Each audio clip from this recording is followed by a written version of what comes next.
Y ahora, hermanos, yo quiero hablarles en esta mañana un tema muy importante para mí.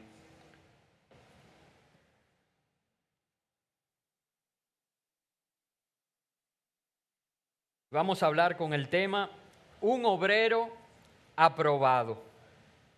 Un obrero aprobado, y quiero que se pongan de pie porque vamos a leer. Me debatía, porque esta es la clase de mensaje que me gusta ir haciendo, un exégesis verso por verso, pero creo que hay mayor bendición esta vez en leer todo el pasaje. Vamos a leer un poquito rápido y luego entonces nos vamos a detener. Así que vamos a leer en la segunda carta a Timoteo, capítulo 2, versos 14 al 26. Y yo he dicho que estas cartas a Timoteo son bendición para toda la iglesia, pero sobre todo tienen un enfoque que son un curso pastoral, ¿verdad? Hablándole Pablo a su discípulo, este joven pastor, y en este caso hablándole de un obrero aprobado. Vamos a leer la palabra de Dios. Acompáñenme. Recuérdales esto, exhortándoles delante del Señor a que no contiendan sobre palabras, lo cual para nada aprovecha, sino que es para perdición de los oyentes. Procura con diligencia presentarte a Dios aprobado, como obrero que no tiene de qué avergonzarse, que usa bien la palabra de verdad, mas evita profanas y vanas palabrerías, porque conducirán más y más a la impiedad, y su palabra carcomerá como gangrena, de los cuales son Himeneo y Fileto, que se desviaron de la verdad, diciendo que la resurrección ya se efectuó, y trastornan la fe de algunos. Pero el fundamento de Dios está firme, teniendo este sello: conoce el Señor a los que son suyos, y apártese de iniquidad todo aquel que invoca el nombre de Cristo. Pero en una casa grande no solamente hay utensilios de oro y de plata, sino también de madera y de barro, y unos son para usos honrosos y otros para usos viles. Así que si alguno se limpia de estas cosas, es decir, de la iniquidad que hablábamos más arriba, será instrumento para honra, santificado, útil al Señor y dispuesto para toda buena obra. Huye también de las pasiones juveniles y sigue la justicia, la fe, el amor y la paz con los que de corazón limpio invocan al Señor. Pero desecha las cuestiones necias e insensatas, sabiendo que engendran contiendas, porque el siervo del Señor no debe ser contencioso, sino amable para con todos, apto para enseñar, sufrido, que con mansedumbre corrija a los que se oponen, por si quizá Dios les conceda que se arrepientan para conocer la verdad y escapen del lazo del diablo en que están cautivos a voluntad de Él. Pueden sentarse, hermanos, y esta palabra ya está bendecida, porque esta es la santa y bendita palabra de Dios.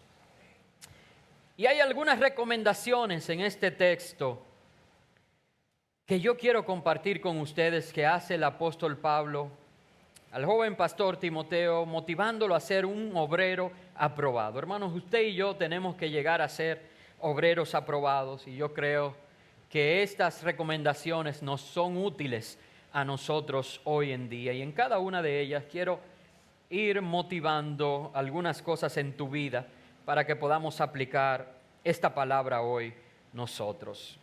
Y lo primero que Pablo llama, exhorta en amor a Timoteo es, y obviamente para practicar esto, ¿verdad?, en la iglesia, es no contiendan sobre palabras. Y la razón por la que Pablo dice esto a Timoteo es porque esto no aprovecha para nada, sino que viene a ser perdición para los oyentes. Óyeme bien, contendiendo y usando la palabra de Dios de forma contenciosa, la palabra que es fuente de salvación dice Pablo que viene a ser fuente de perdición para los oyentes. ¡Qué terrible, hermanos! Si aún una tilde de la palabra de Dios no podemos nosotros agregar o quitar. Y la Biblia nos dice que si fuéramos piedra de tropiezo para uno de los pequeños, mejor nos fuera tomar una piedra de molino e ir y lanzarnos al mar. Qué terrible es que nosotros, envanecidos en nuestro conocimiento y intelectualidad, traigamos la palabra ser perdición. Es más, allí en el texto que leímos dice que esto iba a llevar a los oyentes a más impiedad. La palabra que está llamada a salvar, a sanar, a lavar, a limpiar, mal utilizada y de forma contenciosa, puede convertirse en una fuente de perdición. Pero ¿y cómo se puede usar la palabra de forma contenciosa? Tanto que Pablo, aún en ese tiempo, le da esta recomendación a Timoteo de no usarla. Hermanos, yo le voy a poner el mejor ejemplo, que es uno de los ejemplos que hoy en día todavía vivimos nosotros en medio del pueblo de Dios. Esta semana un pastor compartió en una actividad que teníamos este ejemplo que quiero traer a colación para cada uno de ustedes. Fue la relación que hubo entre los hermanos Wesley, Charles y John, Carlos y Juan, con otro predicador contemporáneo de ellos llamado George Whitefield. Algunos lo escriben Whitefield, pero igual se pronuncia Whitefield. Ambas formas son aceptadas. Sucede que George Whitefield fue uno de los creadores del metodismo y de la iglesia evangélica. Junto con John y Charles, fueron pilares del evangelio. Pero luego, George Whitefield abrazó la corriente calvinista. Y él, que fue junto con ellos un precursor de lo que se conoce el gran avivamiento, que vinieron y predicaron en todos Estados Unidos, dijo John Wesley públicamente una vez, mostrando su dolor, que George Whitefield había sido parte del problema por el que se había detenido el gran avivamiento. O sea que había en estos amigos unas diferencias marcadas que se expresaron públicamente, que son de todos conocidos, basados simplemente en conceptos meramente teológicos. Sin embargo, cuando nosotros analizamos la historia de estos predicadores, vemos cómo Charles en una de sus cartas se refería con agrado a George Whitefield y cómo Whitefield respondía en sus cartas, mi gran y estimado amigo a Charles Wesley, y decía, y tu honorable hermano John Wesley. Quiere decir que había un amor que se quedó allí a pesar de las diferencias entre ellos. Hermanos, ¿saben quién predicó en el funeral de George Whitefield? John Wesley predicó en el funeral de George Whitefield, a pesar de esas diferencias. Y la historia recuenta que Charles una vez le escribió a George Whitefield antes de morir y le dijo, amábamos más cuando sabíamos menos. Wow. Y eso nos pone a pensar, no en que el conocimiento es malo, al contrario, debemos estar preparados para ser usados por el Señor. Pero tenemos que recordar dentro de todo el conocimiento lo que dice 1 Corintios 13.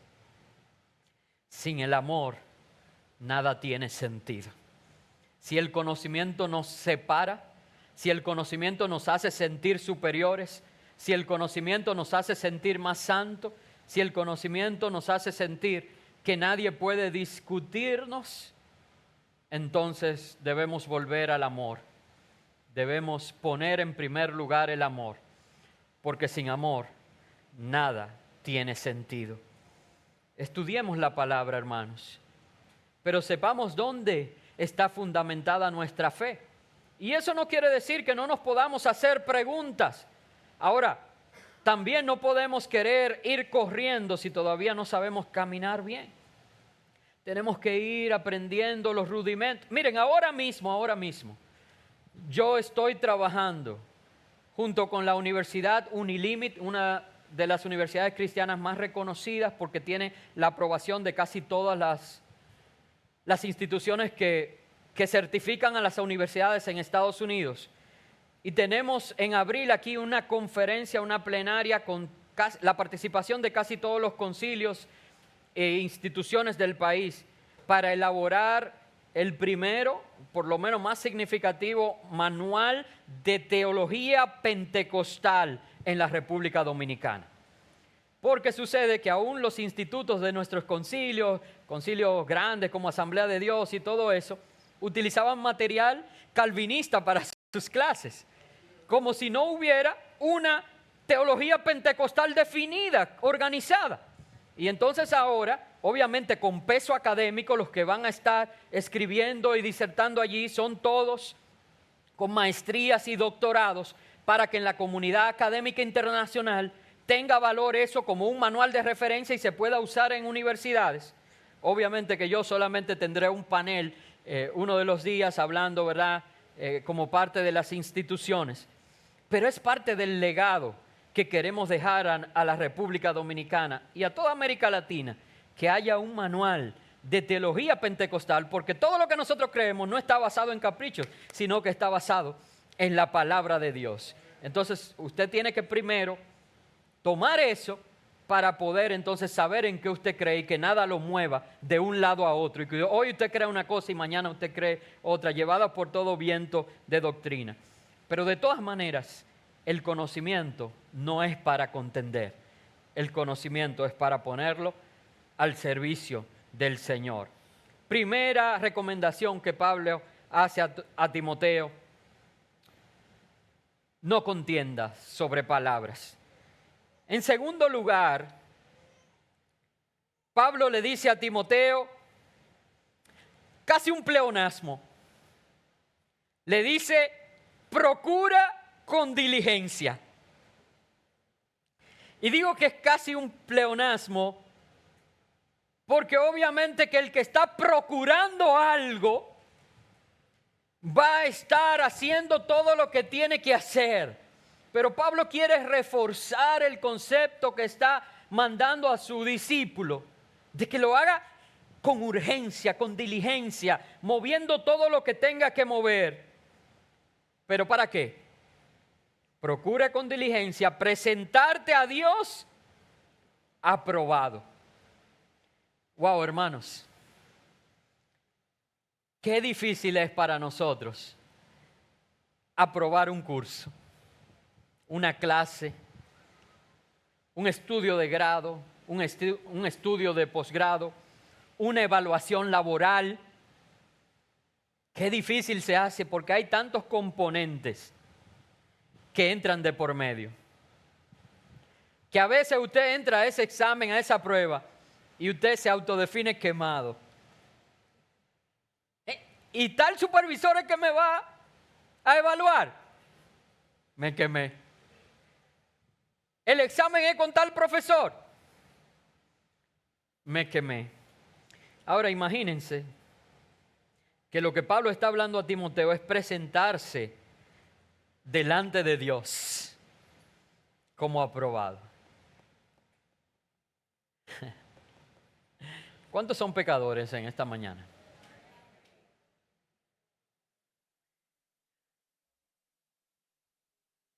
Entonces así por ti mismo, por tus propias fuerzas, si yo te pregunto, ¿te vas a presentar delante de Dios? ¿Cómo te consideras? No me levanten la mano allí. ¿Y qué si yo les digo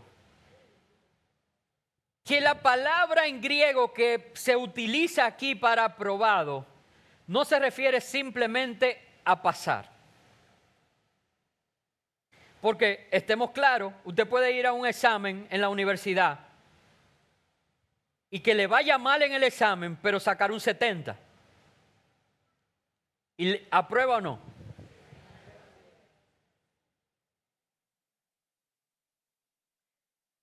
Pero la palabra del griego que se utiliza aquí no significa solo pasar, sino pasar con excelentes calificaciones. No es simplemente que se diga así, un empleado más, no. Es que se diga el colaborador del año de usted.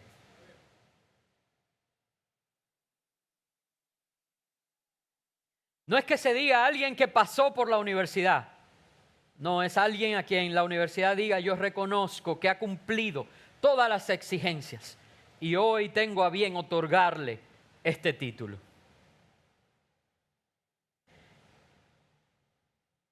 Y Pablo motiva a Timoteo a que procure con diligencia procurarse ante Dios aprobado. ¿Cómo logramos eso? Primero, solo por gracia, por la sangre de Cristo, por el sacrificio de Jesús. Pero luego sigue Pablo exhortando a este discípulo y le da algunas claves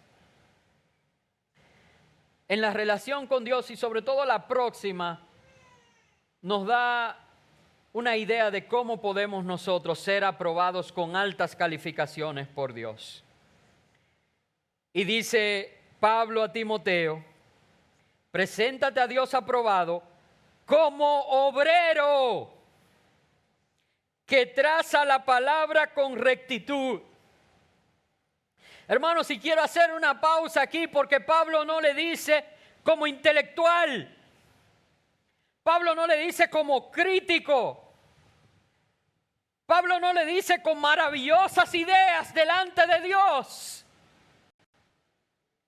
Pablo le dice a Timoteo como obrero, no teórico, sino práctico, que no está hablando de cómo se deben hacer las cosas, sino que está haciendo las cosas.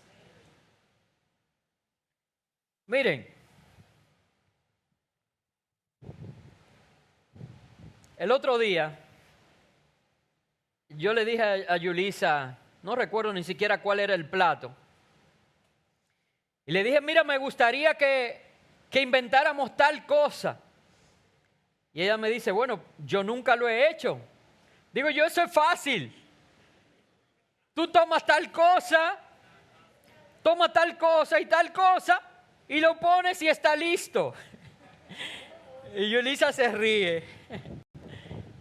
Y dice, pero cualquiera que te escucha cree que alguna vez tú has entrado a la cocina. Lamentablemente yo no sé cocinar. Eso no puedo decir otra cosa. Bendigo a aquellos que saben cocinar, pero no es uno de mis fuertes. Y yo me quedé de verdad sorprendido de lo que ella dice, porque es realmente muy fácil tú decir a otros cómo hacer las cosas. Pero qué bueno fuese que nosotros fuéramos expertos obreros, actuando y viviendo lo que la palabra de Dios establece. Pero no solamente le dice que no teórico, sino como obrero, sino que le dice claramente las cosas que se esperan de él. Dice, como obrero que no tiene de qué avergonzarse. No me avergüenzo del evangelio porque es poder de Dios para salvación de todo aquel que cree, ¿verdad? Que usa bien la palabra de verdad. Pero ¿qué significa que usa bien? Si hace un rato yo dije que mal usada puede convertirse en instrumento para impiedad. Que usa bien es que no solamente tiene la palabra, que la traza adecuadamente, sino que la vive y la modela. Que usa la palabra. Que no es una teoría vana en su mente, sino que usa la palabra de verdad. Que el Señor nos ayude, amados hermanos, a ser obreros de la palabra. Y miren que yo no estoy hablando aquí del servicio a la iglesia o en la iglesia, y aunque eso es parte también. Yo estoy hablando de poner por obras la palabra, de ser obreros de la palabra. Y dice que no lo hagamos con vanas palabrerías, gente que siempre tiene una idea, pero que su vida no es un reflejo de la acción de la palabra. O gente que tiene teorías y que lo único que permiten es la discusión y que se aparten del verdadero sentido de la palabra. Por eso Pablo pone ejemplos con nombre. Ay, en esta sociedad de hoy en día, si un pastor hace eso, ya ofensivo, no hay amor, no hay nada, pero no es lo que yo veo en la Biblia. Pero Pablo dijo claramente, eso fue lo que le pasó a Himeneo y Fileto. Y explicó cuál era lo que pasaba. Lo que pasaba con Himeneo y Fileto era que estaban predicando una resurrección diferente, una resurrección en el espíritu, porque la resurrección en cuerpo contradecía lo que eran sus principios filosóficos. Y eso usted lo puede estudiar en los libros de historia. En la Grecia de ese momento nació un movimiento llamado el gnosticismo. Y estos jóvenes querían ser cristianos gnósticos.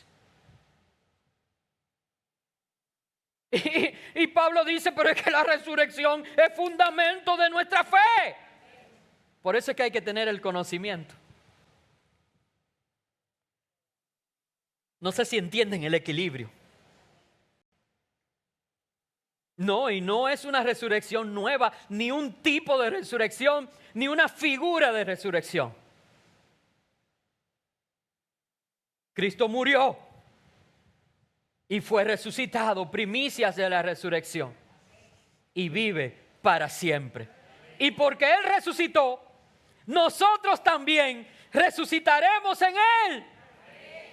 Y seremos levantados y transformados nuestros cuerpos. Y eso es fundamental en lo que creemos.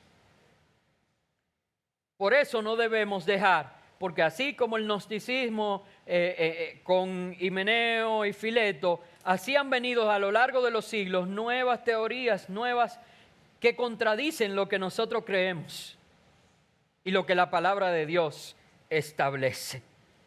Por eso a un hermano nuevo que me preguntaba y me hacía, y como yo lo amo mucho y quiero discipularlo y todo eso, le respondía cada vez sus preguntas. Y una vez le dije, te voy a responder la pregunta, pero antes de responderte te quiero decir que te dejes de juntar con quien te estás juntando. Eso es lo primero. Y ahorita voy a hablar de eso. Porque más bien lo que te está haciendo es mal. Porque la clase de preguntas que tú me estás haciendo, yo hasta te puedo decir de dónde viene. Por la experiencia que ya tengo acumulada pastoreando. Y te voy a decir que lo próximo que te van a decir es tal versículo. Porque cada quien toma la palabra de Dios y la tuerce para lo que quiera si tú no tienes fundamentos adecuados.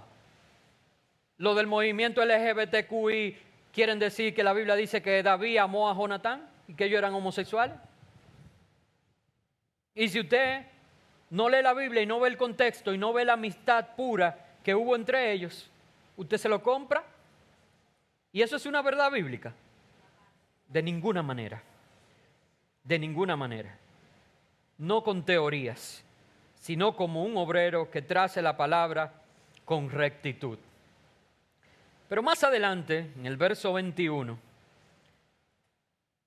le da Pablo una gran enseñanza a Timoteo, que también tú y yo debemos tener en cuenta. Hermanos, y de verdad esto quizás no es de los mensajes más emocionales que yo he predicado, pero cuidado si es uno de los más necesarios, porque tú y yo tenemos que entender que hemos sido llamados por Dios para ser obreros aprobados. Y le dice Pablo a Timoteo que Dios es quien pesa las intenciones del corazón y que Dios sabe aquellos que están en un proceso de santificación y cuáles son los que son solamente una pantalla. Mira cómo dice el verso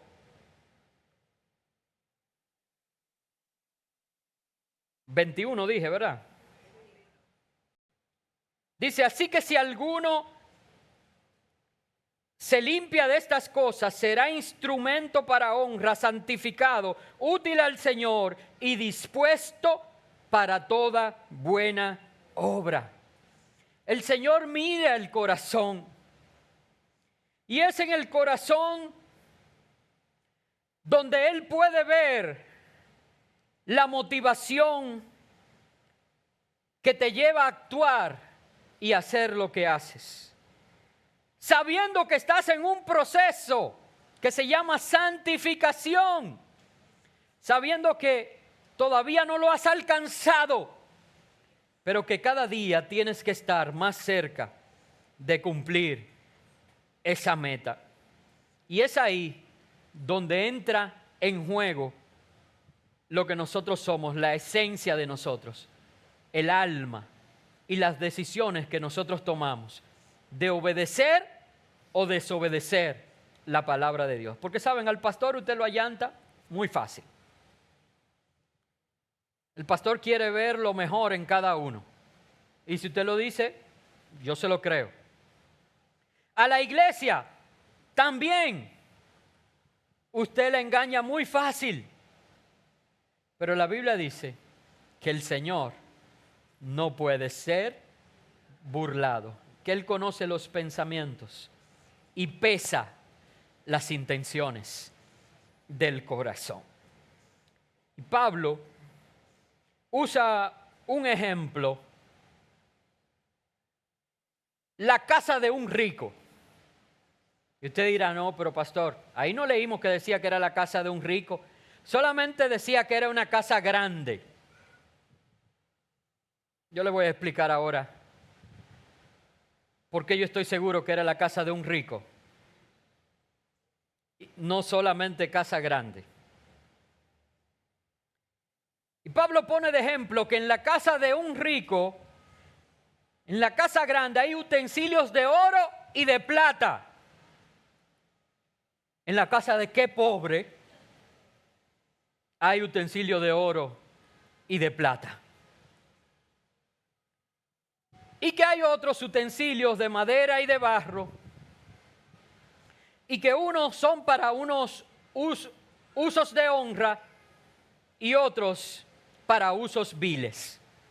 Y la confusión aquí que se crea cuando se predica de esto es que inmediatamente hacemos un paralelo cuando habla de vasijas de honra, cuando habla de vasijas de barro en manos del alfarero, y queremos romantizar y santificar todo esto, pero la Biblia no se estudia así. Cada pasaje tiene un contexto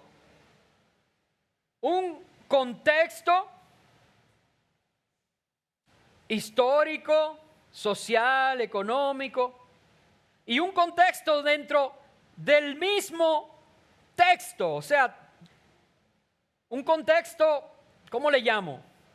Textual, puedo decir, o sea, que usted puede ver lo que se viene narrando. Y la aplicación aquí no se trata del material en sí. La aplicación que Pablo está haciendo es el uso que se le da. Unos para una cosa y otros para otra, para dar la enseñanza que quiere dar. Y yo les voy a poner un ejemplo de hoy. Yo le dije casa de ricos. Ahora, ¿cuántos de los que están aquí, que yo sepa, no hay ricos? Y si alguno lo es, por favor, salga a la luz y hable conmigo. Que tenemos muchos proyectos y muchas cosas. Pero en las casas de ricos, aquí en República Dominicana, no estoy hablando en Estados Unidos, ni en Europa, ni en Israel, aquí en República Dominicana, en la casa de Rico, usted encuentra dos cocinas. La cocina fría y la cocina caliente. Levánteme la mano el que tiene esas dos cocinas en su casa. Ok, perfecto. Ya sé que el público no es un público de ricos, pero eso existe aquí. En las casas de ricos tienen dos cocinas. La cocina caliente, que es donde están las personas que cocinan de verdad, cogiendo sudor, echando todos los sazones, moviendo la paila. Y la cocina fría, que es donde la dueña de la casa, con un salonazo y con aire acondicionado, viene a unos dispositivos que lo único que hacen es mantener caliente, son unos hornitos, unas cositas, y ella viene y toda la comida que se prepara en la cocina caliente, que se la traen y se la ponen muy bonita en unos envases en la cocina fría, y ella los sirve a sus hijos como les preparé la comida. Pero saben, nunca usted va a ver a alguien que trabaja de conserje en esa casa comiendo en la cocina fría. Como también un invitado de honor de esa casa, usted nunca lo va a ver entrando siquiera, no comiendo, entrando a la cocina caliente. Eso quiere decir que hay un uso de honra para la cocina fría y hay un uso vil para la cocina caliente. ¿Se entendió eso? Ahora yo quiero aplatanarlo un chin más porque ninguno levantó la mano con lo de la cocina.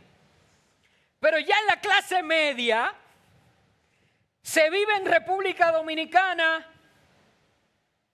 algo que para mí es un sinsentido, pero usted me dirá si estoy equivocado, que se tiene una vajilla fina,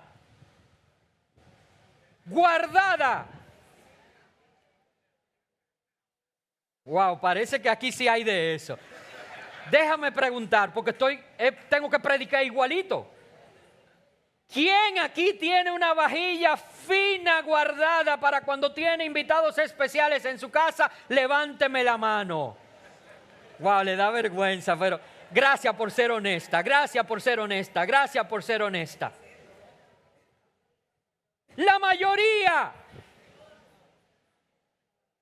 tiene una vajilla especial guardada para cuando tiene. Y entonces tienen unos platos plásticos.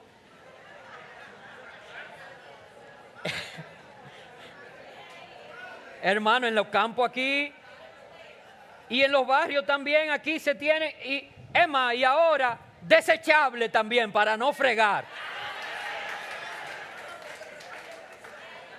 Pero si usted tiene un invitado especial, usted no le sirve en platos desechables. Usted saca su mejor vajilla. ¿Me está entendiendo el uso? Y un último ejemplo que tengo, porque quiero ya dar la enseñanza, es mi hija Abril. Mi hija Abril, cuando estaba aquí antes de irse a estudiar fuera del país, en mi casa ella tenía su plato, sus cubiertos, sus tazas, todo personalizado y que nadie podía tocar. Y todo el mundo sabía los tenedores de Abril. Y yo, pero, ¿y qué es lo que tienen esos tenedores? ¿Qué? Unos dibujitos, una cosita. O sea que yo no puedo comer con eso, ¿no? Esos son de Abril. ¿Está bien? El plato de Abril. Perfecto. Ay, pero qué vida que da vueltas. Y Abril decide irse a estudiar fuera, sin tener un papá ni una mamá rica. Consigue una beca y se va. El mayor dolor, lo más difícil de ese año para mí fue saber que mi hija había días que pasaba hambre en Europa. Porque ella vivía en una residencia y no siempre la comida era agradable. El día que ella llamaba y decía, hoy hicieron pollo, nosotros dábamos gloria a Dios. El menú era motivo de alegría o de gozo, de alegría o tristeza en mi casa. Cuando ella decía, toca tal cosa esta semana, ya ahí yo no dormía, Dios mío, mi hija pasando hambre por ahí. A veces le decía, mira, coge mi tarjeta y cómprate algo. Pero no siempre podía decirle eso. Y otras veces ella misma me decía, no, tú no puedes, no. ¿Y qué comiste, mi hija, entonces? No, me acosté sin cenar. Qué dolor. Pero cuando nosotros fuimos a visitarla, entonces yo entendí. El día que ella me llevó al comedor, fuimos a visitar la universidad y ella entró al comedor para presentarnos sus compañeros y yo vi que servían la comida en unos platos de aluminio divididos como lo que hay en las cárceles de nuestro país. ¿Usted sabe lo que son? Son unos platos redondos que tienen unas divisiones y ahí le ponían las diferentes cosas de su plato. Y mi hija, la que tenía su plato personalizado en su casa, de pronto si quería comer, tenía que comer en ese plato de aluminio dividido, lo que se cocinara. El uso. Por eso cuando llegó, nosotros compartíamos siempre en un restaurante un plato o algo y aquí ahora había que comprarle su plato. Yo dije, bueno, si sigue así, pero ya ha retomado su nivel nueva vez. Pero llegó que yo dije, fue una solitaria que trajo. Y española.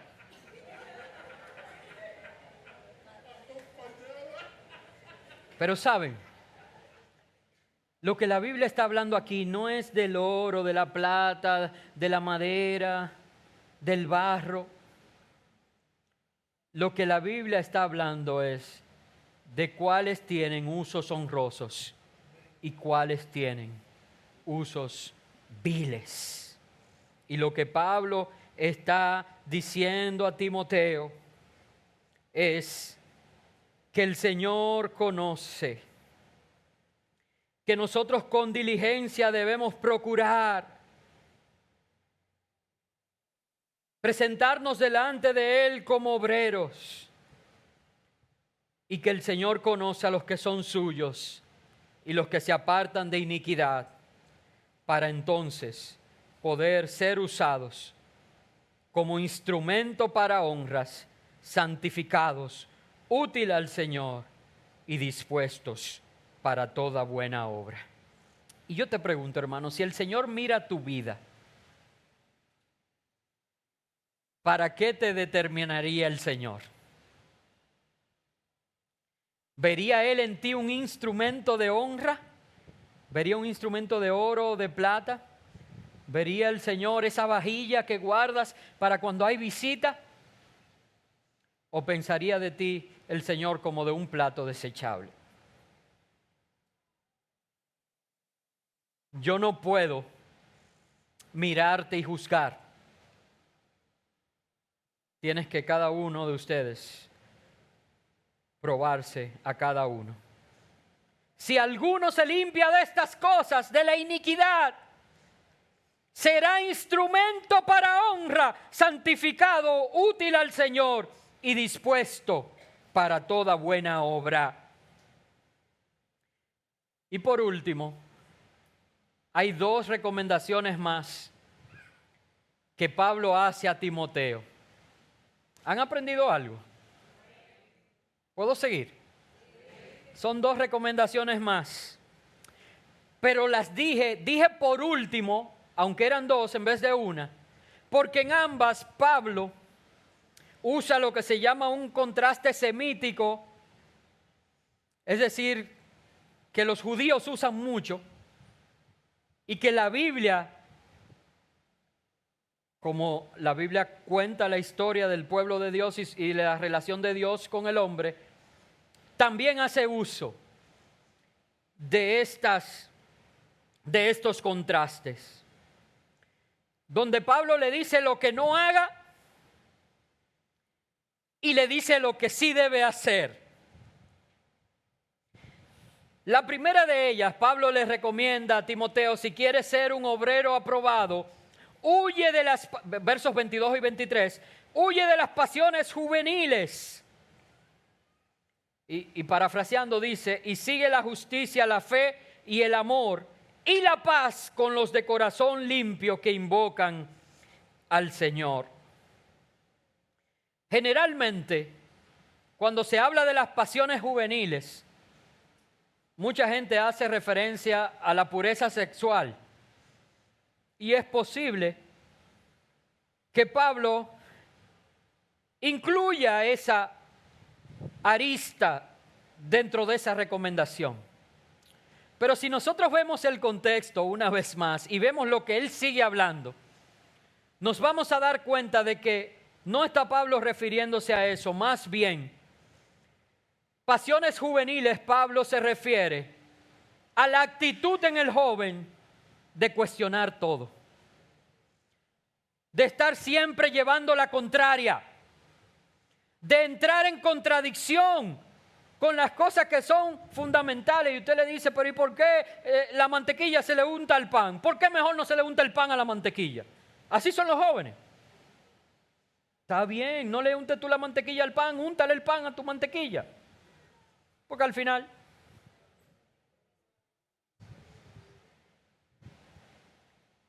y muchas veces hoy en día, aún adultos, continuamos con esa pasión, ese levantamiento, ese cuestionamiento, esa efusividad. Mientras que usted ve que una gente madura es más pausada, más calmada. La estabilidad le brinda seguridad.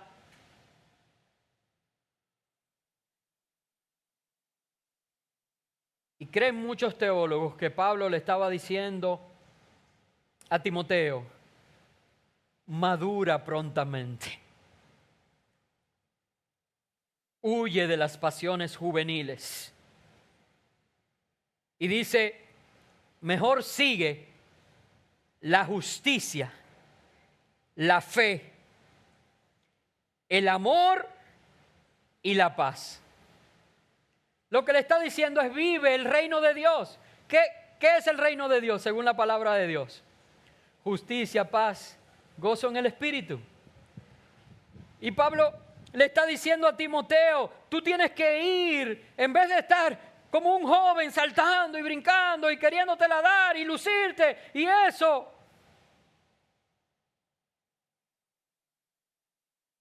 Nada más hay que ver la diferencia de nuestros jóvenes cargando silla cuando estamos los caballeros aquí o cuando hay alguna de las jovencitas por ahí.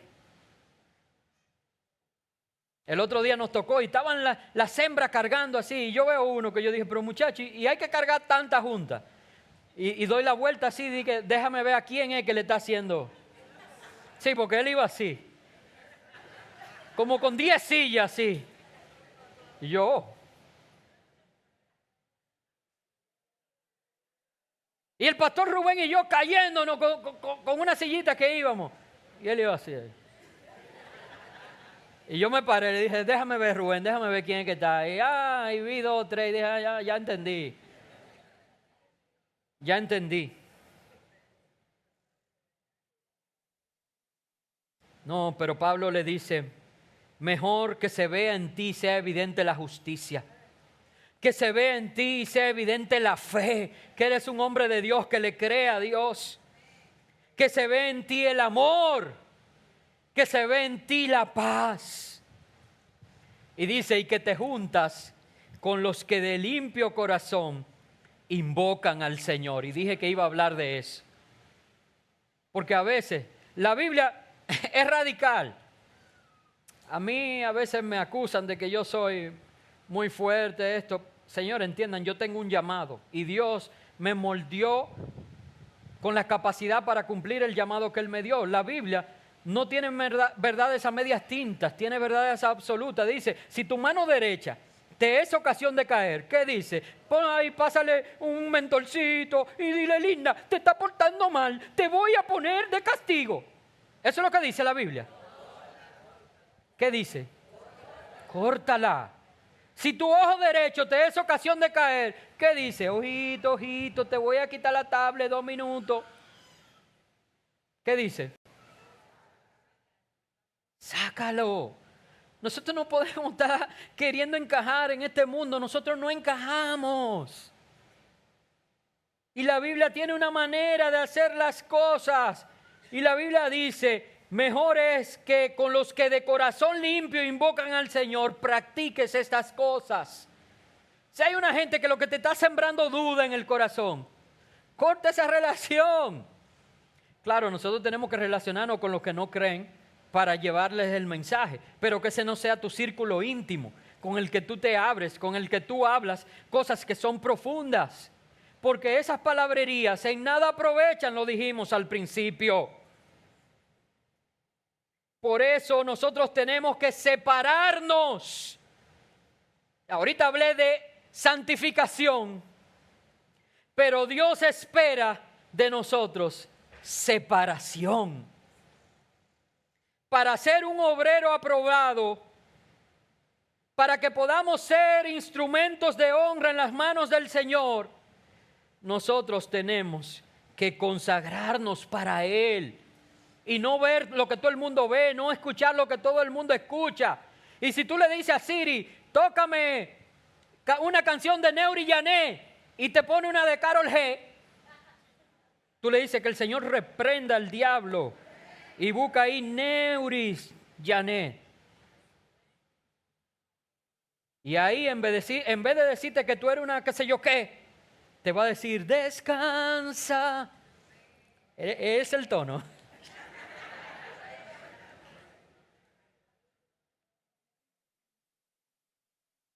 La compañía cuenta, hermanos.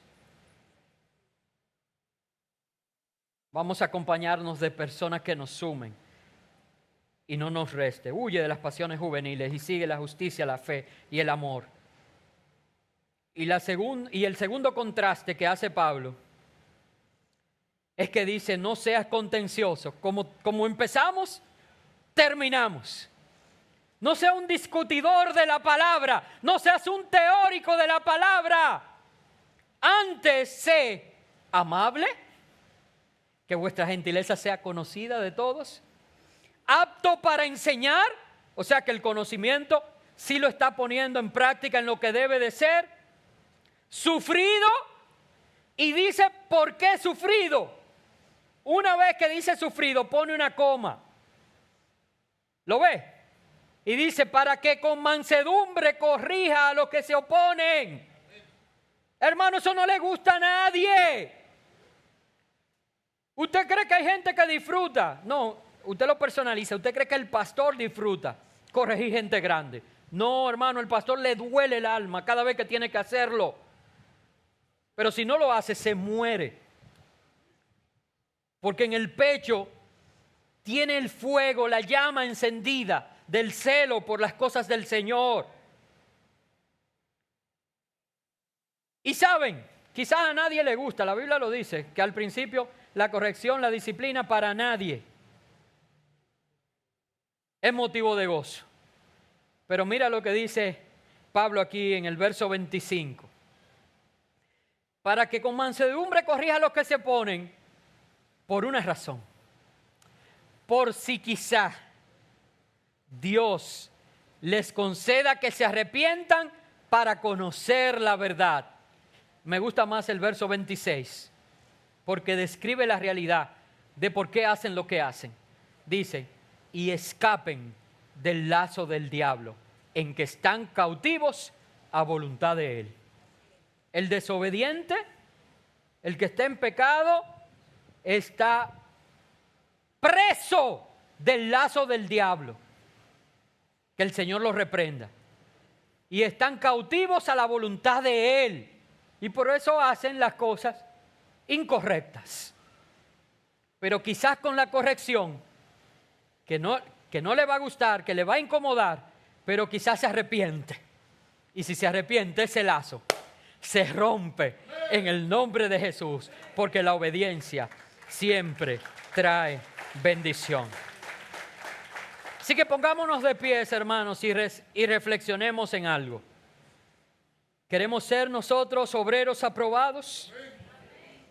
Vamos a buscar el conocimiento, no para contender de palabras, sino para amar, para procurar con diligencia presentarnos delante de Dios aprobados, para como un obrero trazar la palabra con rectitud, sin cambiar lo que éste establece, sabiendo que Dios pesa las intenciones del corazón y que Él conoce a los que son suyos, que debemos nosotros santificarnos y consagrarnos, separarnos para Él, huyendo de las pasiones juveniles, siguiendo la justicia, la fe, el amor y la paz con aquellos que de limpio corazón invocan al Señor.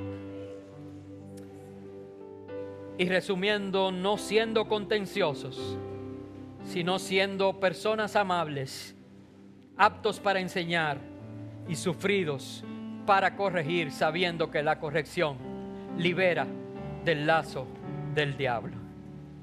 Que el Señor nos ayude a ser obreros aprobados.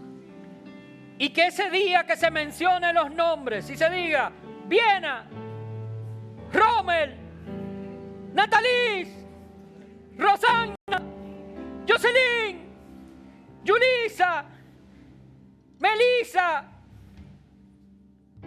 ese día se escuche la voz decir: mi buen siervo fiel, en lo poco has sido fiel, en lo mucho te pondré. Me hubiera gustado tener tiempo para mencionar el nombre de cada uno de los que aquí están, para que tú sepas que Dios te está hablando a ti y que como obrero aprobado tú puedas escuchar al Señor decir: entra en el gozo de tu Señor. Padre bueno, Padre de misericordia y de verdad, venimos delante de ti, Señor, con un corazón abierto y honesto, sabiendo que ninguna cosa está escondida a ti, Señor, y tú sabes aquellas cosas con las que luchamos. Y no quiero ahora empezar a listar todos los pecados con los que nosotros cada día tenemos que enfrentarnos y mencionar las obras de la carne, pero quiero enfocarme en uno, en el orgullo, el envanecimiento del corazón, en el mal manejo del conocimiento o la falta de este, y en no aplicarlo para traer fe, justicia, paz y gozo a nuestras vidas y al corazón de todos aquellos que nos rodean, de no llevar a otros al conocimiento tuyo, que eres quien sana y quien salva. Nos arrepentimos, Señor, y te pedimos perdón, y queremos que tú seas auscultando nuestro corazón en esta hora, y que tú busques en lo profundo del mismo aquellas cosas que no te agradan y lo eches fuera en tu nombre, y que tú mismo, como dice tu palabra, nos presentes delante de ti puros y sin mancha, haciendo y no hablando, viviendo la palabra de Dios, siendo obreros aprobados por ti, obreros que quieren agradarte y que no buscan su propia gloria, sino la gloria tuya. Señor, ayúdanos a ser obedientes y a humillarnos delante de ti. Y te pido que en esta tu casa, más que miembros de la iglesia, tengamos obreros aprobados de tu mies, de tu obra, de los campos, obreros aprobados de ti, Señor, en el nombre de Jesús. Amén y amén.